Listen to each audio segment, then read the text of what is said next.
Corona virus سے برطانیہ میں بڑی تعداد میں اقلیتی کمیونٹی سے تعلق رکھنے والے ڈاکٹرز کا متاثر ہونا پریشان کن ہے۔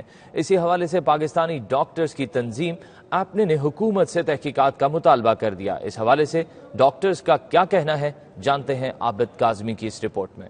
برطانیہ میں اب تک کورونا کے سبب 19,000 سے زائد افراد ہلاک ہو چکے ہیں اور ملک بھر میں جاری لاک ڈاؤن 5ویں ہفتے میں داخل ہو چکا ہے۔ برٹش پاکستانی اراکین پارلیمنٹ اور دیگر افراد نے ہیلتھ سیکرٹری میٹ ہینکاک سے اس معاملے کی فوری تحقیقات کا مطالبہ کیا ہے کہ برطانیہ میں نسلی اقلیتوں کا تناسب 13% ہے۔ ہیلتھ حکام تحقیقات کر کے پتہ چلائیں کہ اقلیتوں کے افراد زیادہ متاثر کیوں ہو رہے ہیں۔ برٹش پاکستانی ڈاکٹروں نے حکومت سے ٹاسک فورس قائم کرنے کا مطالبہ بھی کیا ہے جو انتقال کر جانے والے افراد کے ڈیٹا کے ذریعے ان کے بارے میں بہتر معلومات جمع کر سکیں۔ کورونا وائرس بہت تیزی سے پھیل رہا ہے اور ہیلتھ کیئر ورکرز یعنی ڈاکٹرز، نرسز اور پیرامیڈیکل سٹاف کو شدید متاثر کر رہا ہے۔ یہ وہ فرنٹ لائن ورکرز ہیں جو کورونا وائرس میں مبتلا مریضوں کا علاج کرتے ہیں اور اپنے پیشے کی وجہ سے اپنی صحت متاثر ہونے کا خدشہ رکھتے ہیں۔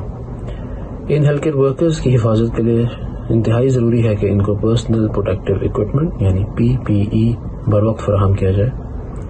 اگر کورونا وائرس کے امپیکٹ کو انڈر ایسٹیمیٹ کیا گیا تو مزید ہیلتھ کیئر ورکرز اس کی زد میں آئیں گے۔ دیکھنے میں یہ آیا ہے کہ کورونا وائرس کی وبا اس ملک میں خاص طور پر ایتھنک مائنورٹیز جن میں کہ ہم لوگ بھی شامل ہیں اس میں کافی حد تک زیادہ ہے۔ حکومت کو چاہیے کہ ڈاکٹرز اور فرنٹ لائن میڈیکل سٹاف کو جن اشیاء اور پروٹیکٹیو اکوپمنٹ کی ضرورت ہے وہ فراہم کرے۔ Foremost requirement is to take adequate and decent diet with sufficient hydration.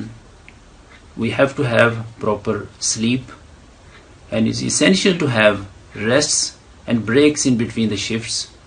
An adequate sleeping number of hours will always energize to be able to function better. اچھی مثبت باتوں کو سوچیں اور ان لوگوں سے رابطے میں رہیں جو آپ کی حوصلہ افزائی کرتے ہیں۔ نیند اور کھانے پینے کے اوقات اور روٹین کو سیٹ کریں اور کچھ نیا ہنر سیکھنے کی کوشش کریں۔ ان چیزوں کے اوپر عمل کر کے ہم اس مشکل وقت کو کاٹ سکتے ہیں۔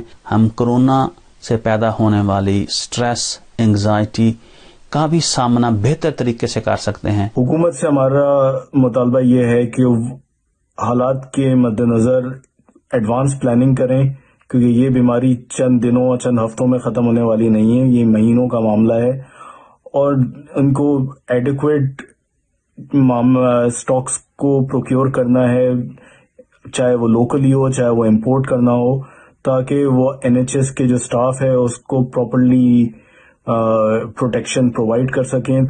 اگر ڈاکٹرز یا نرسز اور یہ صحیح طرح سے پروٹیکٹڈ نہیں ہوں گے تو یہ مریضوں کو کس طریقے سے پراپرلی ٹریٹ کر سکیں گے۔ Keep everybody safe and we really appreciate if you help us and the way you can do that is by staying at home and practicing social distancing. اب سب جو بھی ایڈوائس حکومت نے دی ہے، جو انہوں نے کہا ہے کہ آپ گھر پہ رہیں، آپ زیادہ ملے جلے نہ، آپ جو بھی آپ کے بڑے خاندان کے ممبرز ہیں ان کو بھی آپ اوائڈ کریں، شاپنگ نہ کریں، جو بھی ضروری کام ہے صرف وہ کیجیے اور گھر پہ رہیے۔ ان کا مزید کہنا تھا کہ اس وقت کوئی بھی شخص اس وائرس سے نہیں بچا، لیکن غیر مساوی ڈھانچے کے سبب بعض گروپ دوسروں سے زیادہ متاثر ہو رہے ہیں، جس کی سماجی و معاشی وجوہ کے علاوہ ایک ہی گھر میں زیادہ افراد کا رہنا بھی ہو سکتا ہے۔ نیشنل ہیلتھ سروس میں عملے کا 44% نسلی اقلیتوں پر مشتمل ہے اور ان کے متاثر ہو کر شدید بیمار ہونے کے امکانات بھی زائد ہیں، یعنی 2000 مریضوں میں سے 35% کا تعلق غیر سفید فام کمیونٹی سے ہے۔ پاکستانی ڈاکٹرز کی تنظیم نے ان اعداد و شمار پر تشویش کا اظہار کرتے ہوئے برطانوی حکومت سے تحقیقات کا مطالبہ کیا ہے۔ عابد کاظمی، 92 نیوز، برمنگھم۔